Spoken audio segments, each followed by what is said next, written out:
Praise the Lord. ஹல்லேலூயா, ஹல்லேலூயா. கர்த்தருடைய நாமத்துக்கு மகிமை உண்டாவதாக.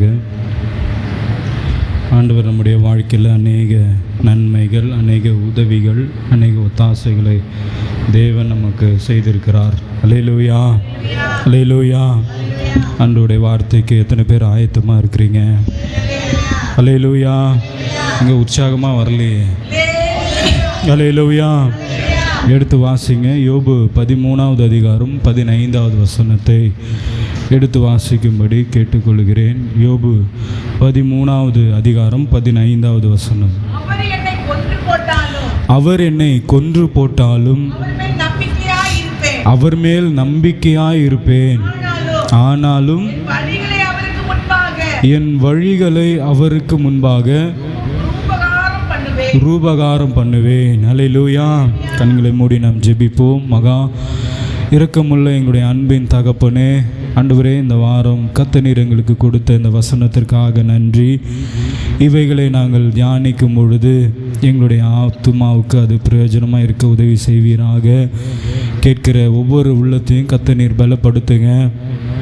ஆண்டவரை மட்டுமாய் கர்த்தர் ஆண்டவரை உம்மை ஆராதிக்கத்தக்கதாக, உம்முடைய நாமத்தை மகிமைப்படுத்தத்தக்கதாக கர்த்தர் எங்களுக்கு பாராட்டின தயவுகளுக்காக நன்றி. இப்பொழுது உம்முடைய வார்த்தையை நாங்கள் கேட்க நாங்கள் எங்களை ஆயத்தப்படுத்தி கொள்ள கர்த்தர் உதவி செய்யுங்க. அடியனை மறைத்து கர்த்தர் நீங்கள் வெளிப்படுங்க, நீங்கள் பேசுங்க, நாங்கள் கேட்கிறோம். உம்முடைய வார்த்தையின்படி நாங்கள் நடந்து கொள்ள எங்களை நீர் பக்குவப்படுத்துவீராக.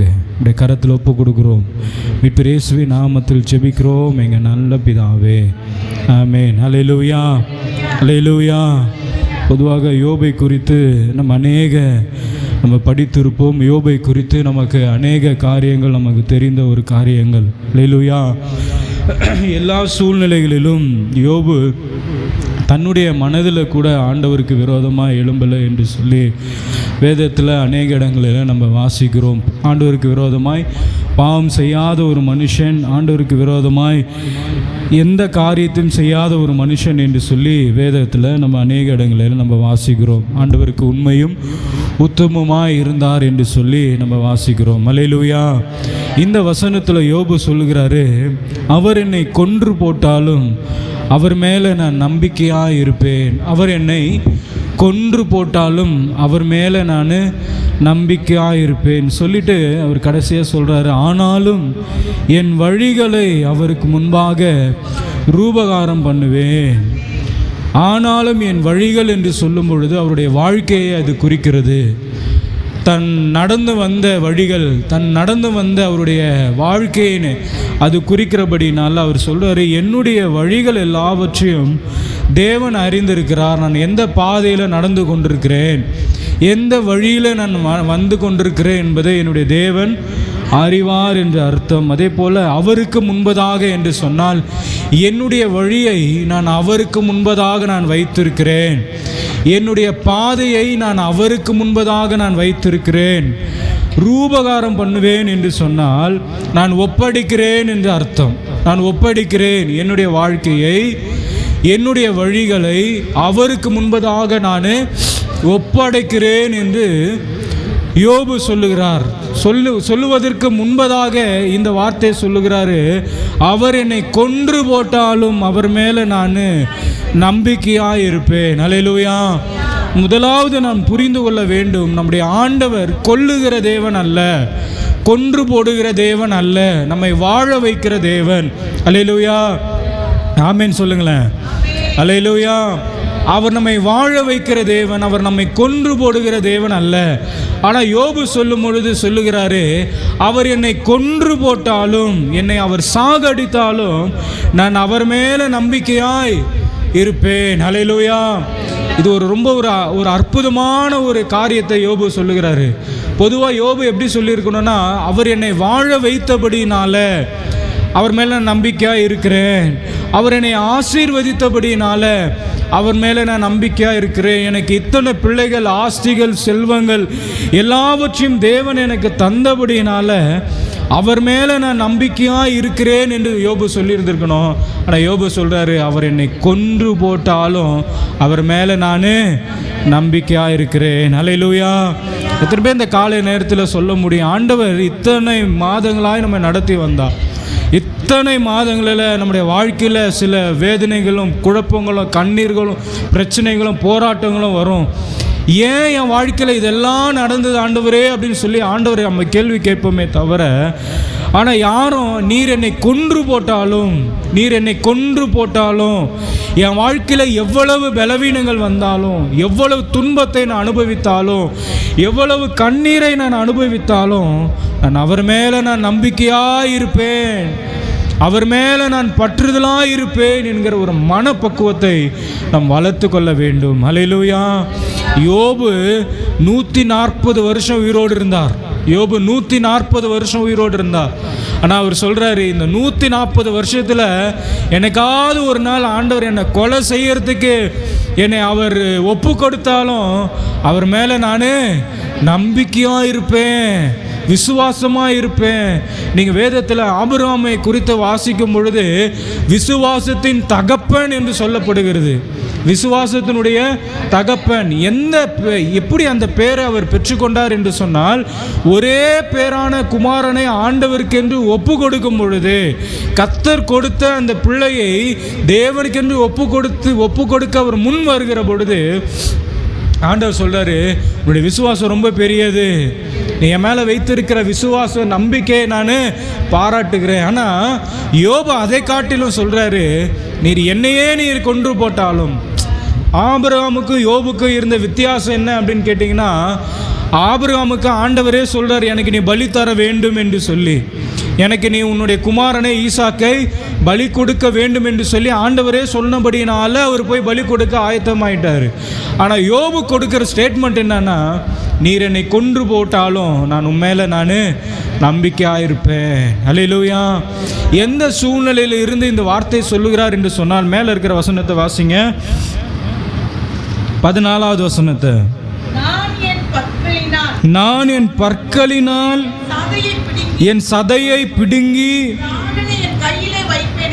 பாருங்க, என்னுடைய பற்களினால என்னுடைய சதையை பிடுங்குகிற ஒரு சூழ்நிலை, சரீரம் முழுவதும் வேதனை நிறைந்த ஒரு சூழ்நிலை, நாய் நக்கி கொண்டிருக்கிற ஒரு சூழ்நிலை, மனைவி ஜீவனை விடு என்று சொல்லுகிற ஒரு சூழ்நிலை.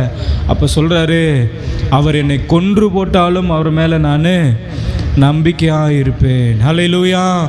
இந்த நம்பிக்கை ஆண்டவர் மேலே எப்பொழுது நமக்கு வர வேண்டும் என்று சொன்னால், நம்முடைய சூழ்நிலைகள் நமக்கு சாதகமாய் அமையாத ஒரு நேரத்தில், ஒரு கண்ணீரோடு நிற்கிற ஒரு சூழ்நிலையில், உதவியற்ற ஒரு நிலைமையில், ஒரு வேதனையற்ற ஒரு சூழ்நிலையில் இந்த வார்த்தை நம்முடைய வாயிலிருந்து வரணும். ஆண்டவர் நம்மை ஆசீர்வதிக்கிறது நிமித்தமாக நான் நம்பிக்கையாக இருக்கிறேன்னு சொல்கிறதை காட்டிலும், என்னை ஆண்டவர் இத்தனை மாதங்களாக நன்மையாக என்னை நடத்தினார், எனக்கு நல்ல உதவியாக என்னை நடத்தினார் என்று அதனால் நான் நம்பிக்கையாக இருப்பேன் என்று சொல்லுகிறதை காட்டிலும், என்னுடைய வேதனைகள் மத்தியில் என்னுடைய ஸ்டேட்மெண்ட் என்னவா இருக்குது, என்னுடைய துக்க நேரத்தில், நான் தவிக்கிற நேரத்தில், ஒன்றுமே இல்லாத நேரத்தில், அந்த வேதனை நேரத்தில் என்னுடைய வாயிலிருந்து என்ன வார்த்தை வருகிறது என்பதை தேவன் அறிந்திருக்கிறார். அல்லேலூயா. அநேக பேருடைய வாழ்க்கையில் அந்த வேதனை வருகிற பொழுது புலம்புகிறவர்களாய் காணப்படுகிறோம். ஏன் என் வாழ்க்கையில் நடந்துச்சு, ஏன் இது நடந்துச்சு, நான் இன்னுமும் ஆண்டவரோடு கூட நான் இருக்கிறேனே, நான் ஜெபிக்கிறேனே, உபவாசம் இருக்கிறேனே, ஆண்டோடைய காரியத்தில் ரொம்ப உண்மையுமாய் நான் இருக்கிறேனே, ஏன் என் வாழ்க்கையில் இந்த மாதிரி நடந்துச்சு அப்படின்னு சொல்லி சில நேரத்தில் நம்ம ஆண்டவரை கேள்வி கேட்போம், யோசிப்போம் நம்ம. ஆனால் யோபு சொல்கிறாரு, என் வாழ்க்கையில் எதுவாக இருந்தாலும் சரி, மரணமே எனக்கு ஏதுவாக இருந்தாலும் சரி, நல்லா வாழ்ந்து கொண்டிருந்த மனுஷன் எல்லாவற்றையும் இழந்து ஒரு இடத்துல உட்கார்ந்து இருக்கும் போது சொல்கிறாரு, அவர் என்னை கொன்று போட்டாலும் அவர் மேலே நான் நம்பிக்கையாக இருப்பேன். நல்லா யோசித்து பாருங்கள், இந்த வார்த்தையை யார் சொல்ல முடியும்? இந்த வார்த்தை நம்மளால் சொல்ல முடியுமா? நீர் என்னை கொன்று போட்டாலும் நான் மேலே நம்பிக்கையாக இருப்பேன், என்னை நீ ஒன்றுமே இல்லாமல் பண்ணிட்டாலும் சரி, நான் உங்களை விட்டு மட்டும் நான் என்ன பண்ண மாட்டேன், போகவே மாட்டேன், நான் உங்களை விட்டு மட்டும் நான் போகவே மாட்டேன். நீங்கள் ஒரு சிலர் வேதத்தில் நீங்கள் வாசிக்கலாம், இந்த ஷாத்ராக் மேஷாக் ஆபேத்நோக்கு எடுத்துட்டிங்கன்னா தானியேல் 3:17 வாசிக்கும் பொழுது, நீ இந்த சிலையை நீங்கள் வணங்கலை அப்படின்னு சொன்னால் 7 மடங்கு எரிகிற அக்கினி ஜுவாலையில் நான் தூக்கி போடுவேன்னு சொன்னாங்க, பயம்படுத்தினாங்க. அக்கினி ஜுவாலையில் தூக்கி போடுவேன் என்று சொன்னால் என்ன அர்த்தம்னா, இந்த அக்கினியில் உன்னை எரிஞ்சு சாம்பலாக்கிடுமோ, சாகடிச்சல்ல, உயிரோடவே அக்கினியில் போடுவேன். சின்ன ஒரு நெருப்பு காயத்தை நம்மளால் தாங்க முடியாது. யோசித்து பாருங்கள், 7 மடங்கு எரிகிறது அக்கினி. அக்கினி ஜுவாலைக்கு முன்பதாக வந்து நிற்கிறாங்க. ஒரே ஒரு ஆப்ஷன் தான், ஒன்று வணங்கணும், இல்லைன்னா சாகணும். அப்போ இவங்க சொல்கிறாங்க, என் ஜீவனுள்ள தேவன் எங்களை தப்புவிக்க வல்லவர், எங்களை நீங்கள் கொன்று போட்டாலும். சாத்ராக் மேஷாக் ஆபேத்நேகோனுடைய வாழ்க்கையில் அப்படி தான் சொல்கிறாங்க, என்னை நீங்கள் கொன்று போட்டாலும், அக்கினி ஜுவாலையில் எங்களை நீங்கள் தூக்கி போட்டாலும் சரி, அந்த காரியத்தை நாங்கள் செய்ய மாட்டோம். ஏன்னா அவைகளிலிருந்து தப்புவிக்க என் தேவன் வல்லவர் என்று அவர்கள் நம்பி கொண்டிருந்தார். அல்லேலூயா, அல்லேலூயா. நீங்கள் ஸ்தேவானுடைய வாழ்க்கையில் கூட அப்போஸ்தலர் 7:59 பார்க்கும் பொழுது எல்லாரும் கல்லெறிய வந்துட்டாங்க. எல்லார் கையிலையும் கல் இருக்கு. நடுவில் இருக்கிறாரு ஸ்தேவானு. இந்த தன் மரண தருவாயில் தேவனை தூஷிச்சுட்டா முடிஞ்சு போச்சு, அவனை காப்பாற்றிக்கலாம். ஆண்டவரை தூஷிச்சுட்டா ஸ்தேவான் காப்பாற்றப்படுவான். ஆனால் ஒரு வார்த்தை கூட ஆண்டவருக்கு விரோதமாய் பேசலை. மரணம் அவருக்கு முன்பதாக இருந்த நேரத்தில் கூட அவர் மரணத்துக்கு தன்னை ஒப்பு கொடுத்தாரே ஒழிய தேவனை தூஷிக்கலை. கர்த்தர் மேலே நம்பிக்கையாய் வைத்திருந்தார். அல்லேலூயா. அதே போல் பவுலுடைய வாழ்க்கையிலே அப்படி தான். பிலிப்பியர் 1:21 வாசிக்கும் பொழுது வாசிங்க. பிலிப்பியர் 1வது அதிகாரம் 21வது வசனத்தை வாசிங்க. பிலிப்பியர் 1:21.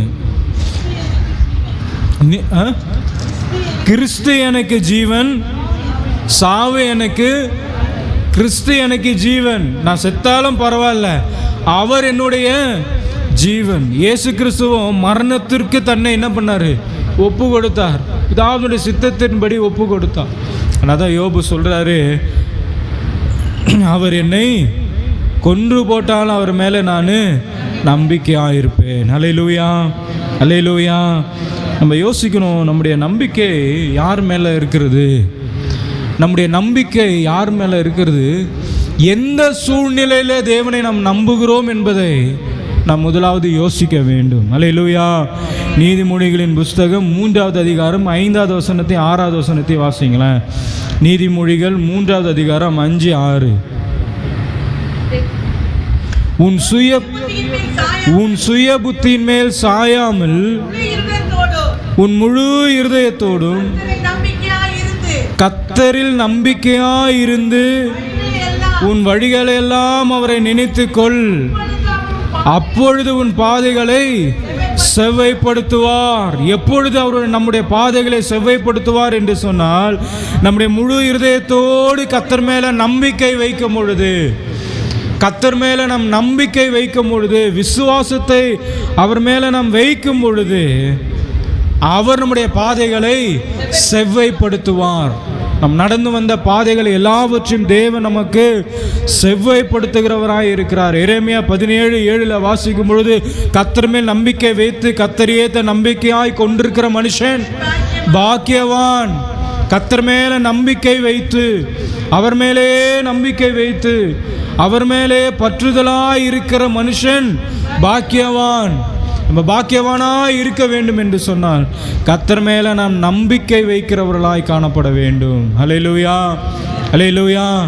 எத்தனை பேர் ஆண்டவரை நம்புறீங்க? கையை உயர்த்தி நல்ல ஒரு அல்லேலூயா சொல்லுங்க பார்க்கலாம். அல்லேலூயா. உங்கள் வேதனை நேரத்தில், உங்கள் துக்க நேரத்தில் எத்தனை பேர் கர்த்தர் மேலே நம்பிக்கையாக இருக்கிறீங்க? முன்னே இருந்து அல்லேலூயா இப்போ வரல. ஆமாம், கொஞ்சமாக சின்ன பண்ணுவோம். ஏன் ஆண்டவரே இது இன்னும் எனக்கு கொடுத்த வாக்குத்தத்தங்களாம் நிறைவேறல, அதுக்குள்ளே வருஷம் முடிஞ்சு போயிடுச்சு, எப்படி ஓடினதே தெரியல, ஒரு நாட்களை ஒரு கதையை கழித்தது போல் கழித்து போட்டோமே, எல்லாம் முடிஞ்சு போச்சு, ஒன்றுமே இன்னும் ஒரு 10-15 நாளில் ஒரு வருஷம் முடிய போகுது, இன்னும் எனக்கு கொடுத்த வாக்குத்தத்தம் இன்னும் என் வாழ்க்கையில் நிறைவேறலை. அப்படி இருக்கிற சூழ்நிலையில் தான் நம்ம சொல்லணும், நான் உம்மை நம்பி இருக்கிறேன். அல்லேலூயா, அல்லேலூயா. இந்த விசுவாசம் எவ்வளோ ஒரு ஸ்ட்ராங்கான ஒரு விசுவாசம் பாருங்கள் யோபுக்கு. எவ்வளோ ஒரு ஸ்ட்ராங்கான விசுவாசம் பாருங்கள். அவர் என்னை கொன்று போட்டாலும் அவர் மேலே நான் நம்பிக்கையாக இருப்பேன். அல்லேலூயா, அல்லேலூயா. இன்னும் நம்ம அதை நம்ம வளர்த்து கொள்ள வேண்டும். அந்த மனப்பக்குவத்தை நாம் வளர்த்து கொள்ள வேண்டும். ஒரு 3 காரியத்தை சொல்லி நான் முடிக்கிறேன். ஏன் நம் கர்த்தரை நம்ப வேண்டும், ஏன் அவர் மேல் நான் நம்பிக்கை வைக்க வேண்டும் என்று சொன்னால், முதலாவது மல்கியா 3வது அதிகாரம் 6வது வசனத்தை வாசிங்க. ஏன் கர்த்தர் மேலே நம்பிக்கை வைக்கணும், ஏன் அவர் மேலே நம்ம பற்றுதலாக இருக்க வேண்டும் என்று சொன்னால், மல்கியா 3வது அதிகாரம் 6வது வசனத்தை வாசிங்க. நான் கர்த்தர், நான் மாறாதவர், ஆகையால் யாக்கோபின் புத்திரராகிய நீங்கள் நிர்மூலமாகவில்லை. அல்லேலூயா. அவர் மாறாதவராய் இருக்கிறபடினால நம்ம அவர் மேல் நம்பிக்கை வைக்கிறவர்களாய் இருக்க வேண்டும். அவர் சொன்னவைகளை எல்லாவற்றையும் அவர் செய்து முடிப்பார். அவர் சொன்னவைகளை என்றைக்குமே மாறுகிறதில்லை என்பதனால நான் அவர் மேலே நான் நம்பிக்கை வைத்திருக்கிறேன். அல்லேலூயா. அதான் மல்கியாவில் வாசிக்கிறோம், அவர் என்றும் மாறாதவர், மாறாத தேவன், மாறாத கர்த்தர். அதனால் என்னுடைய வாழ்க்கையை நிர்மூலமாகாதபடிக்கு இத்தனை மாதங்களாய் ஆண்டவர் என்னை கொண்டு வந்தார். அல்லேலூயா. எபிரேயர் 13வது அதிகாரம் 8வது வசனத்தில் இயேசு கிறிஸ்து நேற்றும் இன்றும் என்றும் மாறாதவராயிருக்கிறார். நேற்றும் இன்றும் என்றும் மாறாதவராயிருக்கிறார். அந்த உலகத்தில் எத்தனையோ மனுஷனோடு கூட நம்ம பழகி இருப்போம், எத்தனையோ நபர்களோடு கூட நம்ம பழகி இருப்போம். எல்லாரும் ஒரு நாள் மாறி விடுவாங்க.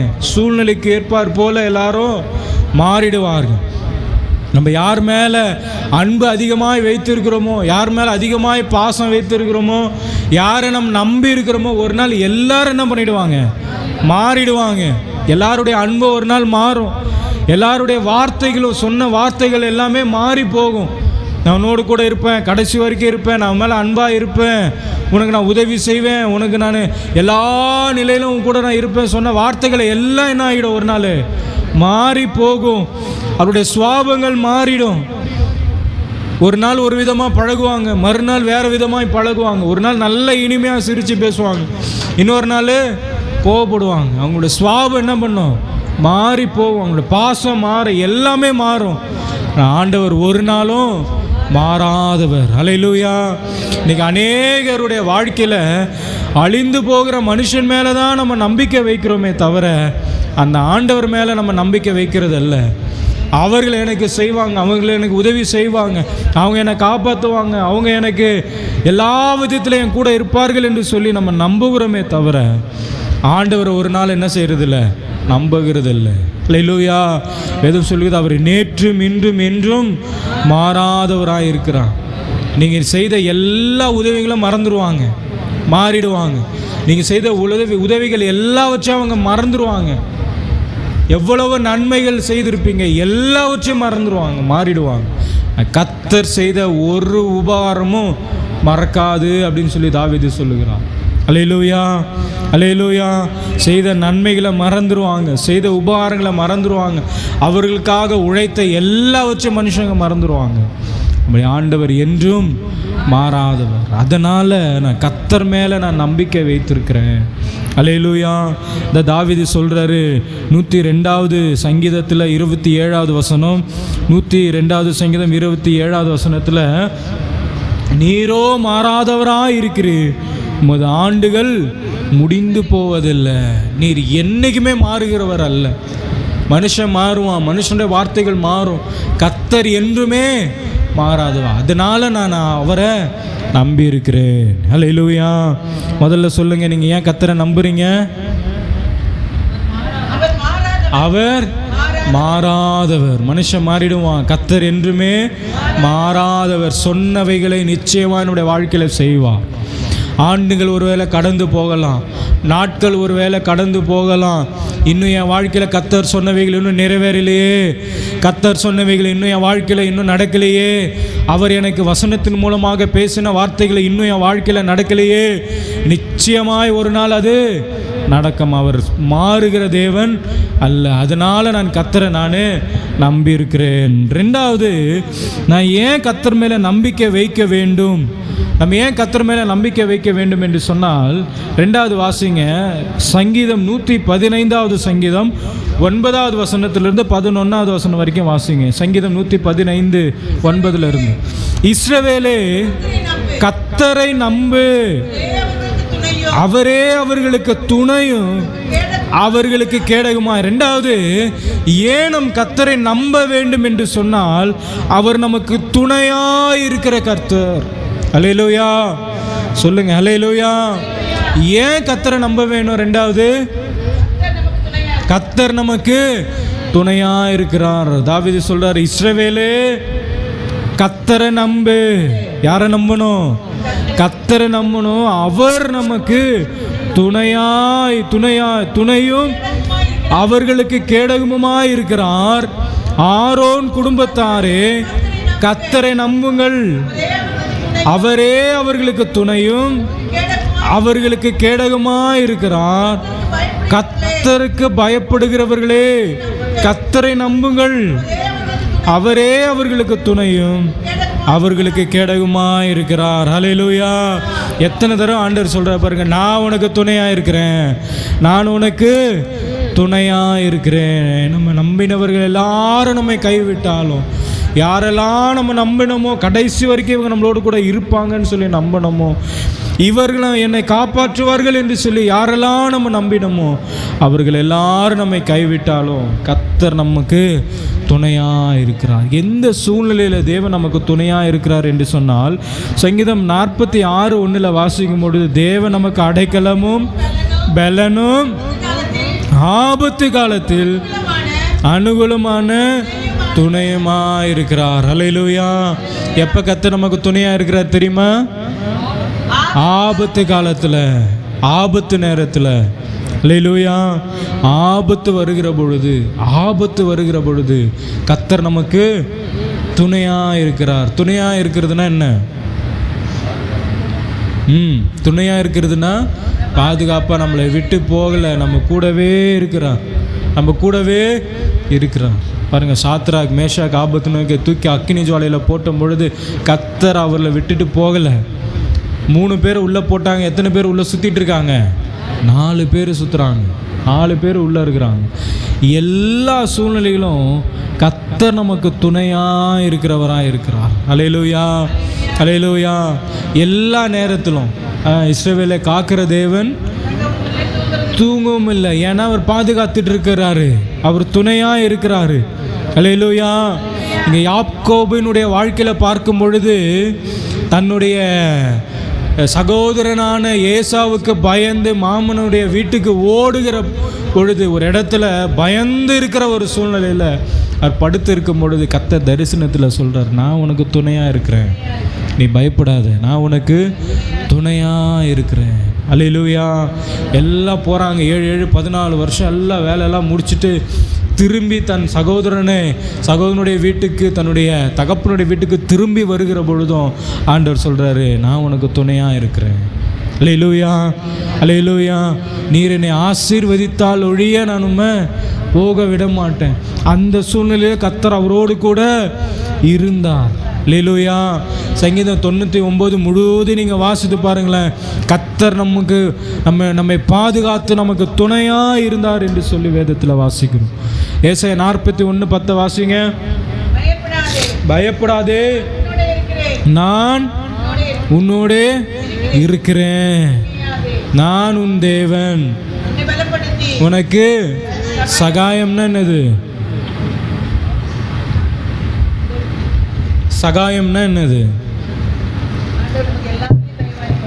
சகாயம்னா உதவி, சகாயம்னா உதவி. ஆண்டவர் நமக்கு துணையாக இருந்து நமக்கு உதவி செய்கிறபடினால நான் கர்த்தரை நம்புகிறவர்களாய் காணப்பட வேண்டும். அல்லேலூயா, அல்லேலூயா.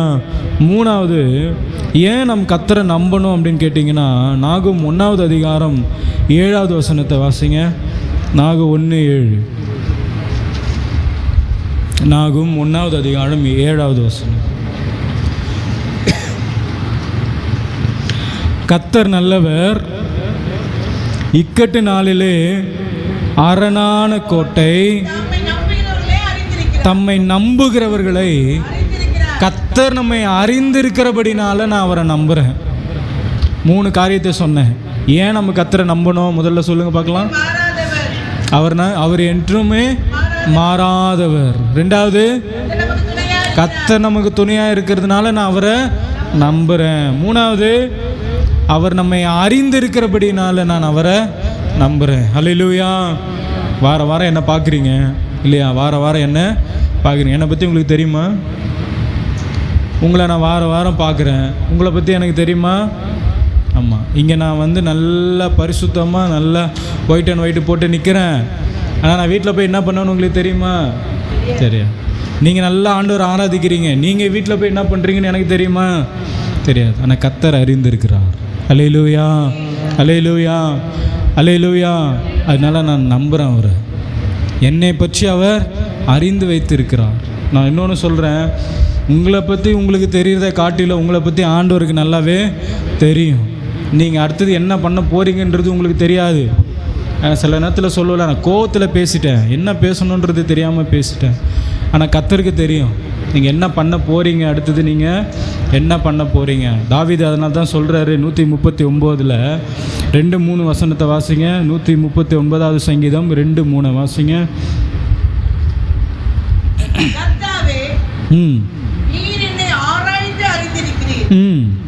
என்னை நீ ஆராய்ந்து அறிந்திருக்கிறீர். ஆண்டவர் நம்மை ஆராய்ந்து அறிந்து வைத்திருக்கிறார். ஆராய்ந்துனா என்னது? ஆராய்ந்துனா என்னது? தேடி கண்டுபிடிச்சி எப்படியாவது இவனை பற்றி நான் தெரிஞ்சு ஆராய்ஞ்சு பார்க்கணும்.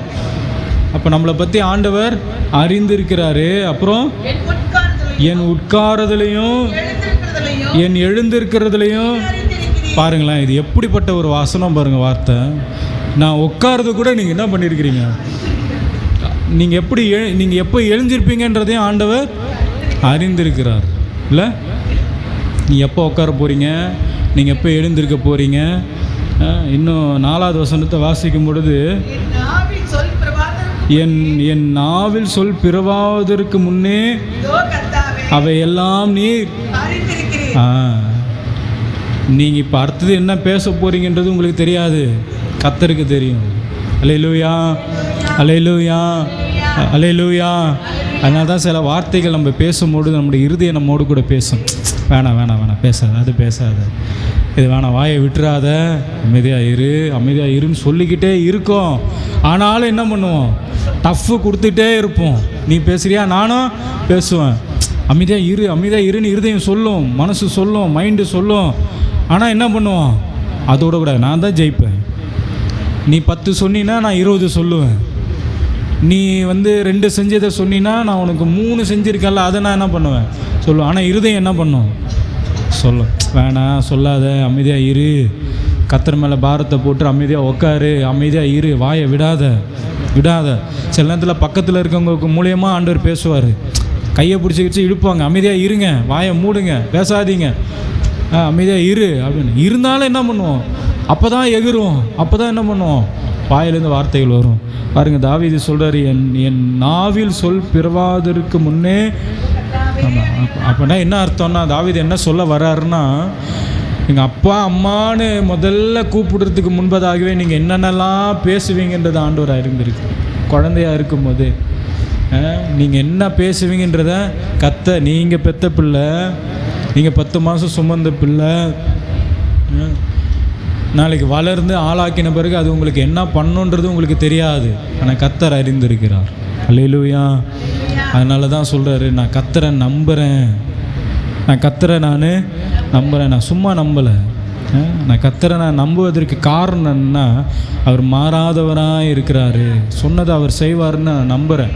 அதனால் நான் நம்புகிறேன். 2வது, அவர் எனக்கு துணையாக இருக்கிறார். எல்லா சூழ்நிலையிலும் எனக்கு ஆபத்து வரும்போது கூட ஆண்டவர் எனக்கு துணையாக இருக்கிறார். 3வது, என்னை அவர் அறிந்து வைத்திருக்கிறதுனால அவரை நான் நம்புகிறேன். அல்லேலூயா, அல்லேலூயா. எல்லாரும் கண்களை மூடி நாம் ஜெபிக்கலாம். என்னுடைய எல்லா சூழ்நிலைகள் மத்தியிலும் நான் உண்மை நம்புகிறேன் ஆண்டவரே என்று சொல்லி எல்லாரும் கண்களை மூடி ஜெபிப்போம்மா எல்லாரும். அல்லேலூயா. இயேசுவே உம்மை துதிக்கிறோம் துதிக்கிறோம் துதிக்கிறோம். மகா இரக்கமுள்ள எங்கள் அன்பின் தகப்பனே, எங்களுடைய சூழ்நிலைகள் எல்லாவற்றையும் நீர் அறிந்து வைத்திருக்கிற தேவன். ஆண்டவரே, நீ நேற்றும் இன்றும் மாறாதவர். எங்களுக்கு நீ துணையாக இருக்கிறபடினால நாங்கள் உம்மை நம்புகிறோம். இத்தனை மாதங்களாய் நாங்கள் நம்பினோம். வருகிற ஆண்டும் நாங்கள் உம்மை நம்புகிறோம், உம்மை நம்புவோம். எங்களுடைய சூழ்நிலைகள் எதுவாக இருந்தாலும் அந்த மனப்பக்குவத்தை நீர் எங்களுக்கு வளர்ப்பீராக. யோபு சொன்னது போல, நீர் என்னை கொன்று போட்டாலும் நான் மேலே நான் நம்பிக்கையாக இருப்பேன் என்று சொன்னது போல உன் மீது நாங்கள் நம்பிக்கையாக இருக்க நீர் உதவி செய்வீராக. இந்த கரத்தில் தாழ்த்தி ஒப்பு கொடுக்குறோம். ஆசீர்வதியும் இயேசுவின் நாமத்தில் ஜெபிக்கிறோம் எங்கள் நல்ல பிதாவே. ஆமென் ஆமென்.